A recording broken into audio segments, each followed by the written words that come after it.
Good afternoon, everyone. The purpose of today's debrief is not to criticize individuals or assign blame. The purpose is to honestly examine what happened, understand why decisions were made, identify what we did well, recognize where we fell short, and ensure that we were better prepared for future critical incidents. As law enforcement professionals, we owe that to the victims, their families, our communities, and each other. First of all, what happened? On May 24th, 2022, an armed suspect entered Robb Elementary School in Uvalde, Texas, after crashing his vehicle near the campus. The suspect entered the building and eventually barricaded himself inside adjoining classrooms where students and teachers were located. Multiple state, local, and federal law enforcement agencies responded to the scene. Officers quickly entered the school and moved toward the threat. However, after encountering gunfire, the response transitioned from an active shooter operation into what many responders believed was a barricaded suspect situation. And as additional resources arrived, command and control became increasingly complex. A significant amount of time passed before a tactical team made entry into the classrooms and neutralized the suspect. The incident resulted in tragic deaths of 19 children and 2 teachers, making it one of the deadliest school shootings in American history. From an operational standpoint, there were positive actions that deserve recognition. First, officers did not hesitate to respond to the call. Personnel from numerous agencies arrived rapidly and willingly placed themselves in danger. Second, officers evacuated many students and staff members from other areas of the school, preventing additional casualties.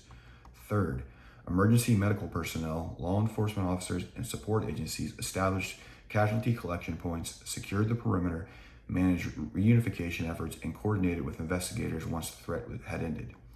Many responders acted with courage and a sincere desire to save lives. However, courage alone cannot overcome deficiencies in command, communication, and decision-making. Why did we do what we did? An important part of every debrief is understanding the reasoning behind our actions. Based on available information, many personnel believed that the suspect was contained and no longer actively harming victims. This assessment influenced tactical decisions and led to a slower, more deliberate response. Additionally, command responsibilities were not clearly established or communicated.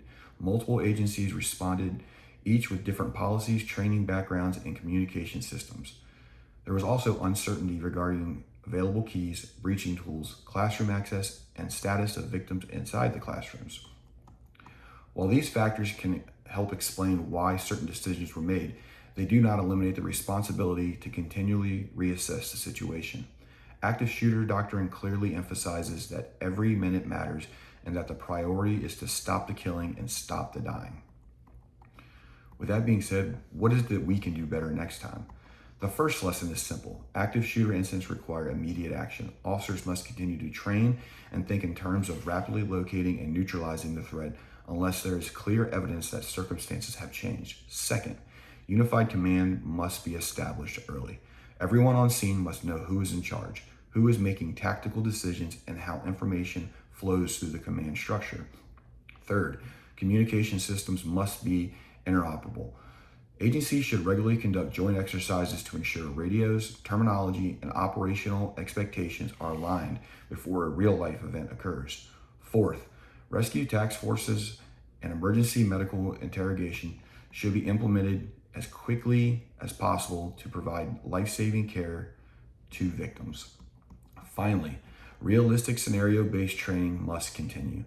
Stress inoculation, school-based exercises, breaching operations, and multi-agency active shooter drills should become routine rather than occasional events.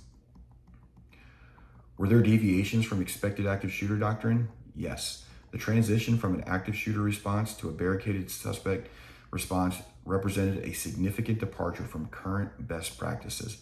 Based on what we know today, the deviation was not consistent with established active shooter principles because victims were still present and potentially in danger. As a result, policies and training programs should reinforce that a command decision must be continuously reevaluated using the most current intelligence available. There were unusual and special circumstances. This incident involved several unusual challenges. There were numerous responding agencies, incomplete information, communication barriers, distressed family members attempting to enter the school, and uncertainty regarding the suspect's location and the victim's conditions. While some of these issues were managed effectively, others demonstrated the need for better incident command training and stronger multi-agency coordination. These circumstances should be incorporated into future training exercises. Did we have enough personnel? Overall, the incident had sufficient manpower. In fact, there were numerous officers available. The challenge was not a lack of personnel, but the effective organization and deployment of these resources.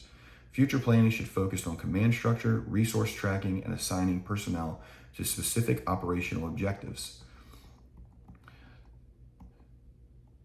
Did other agencies self-dispatch? Yes, personnel from multiple jurisdictions responded. While this demonstrated a willingness to help, it also created accountability challenges. Future incidents should include stronger staging procedures, personnel tracking, and resource logging to ensure that everyone on scene is assigned, supervised, and used effectively according to their training and capabilities. Was our equipment adequate? Some equipment challenges were identified, including breaching capabilities, communications, and access to specialized resources. Regional assets were available but could have been integrated more efficiently. Going forward, we should evaluate our own equipment inventories, ensure patrol officers have access to breaching tools where appropriate, and continue active shooter and immediate action rapid deployment training.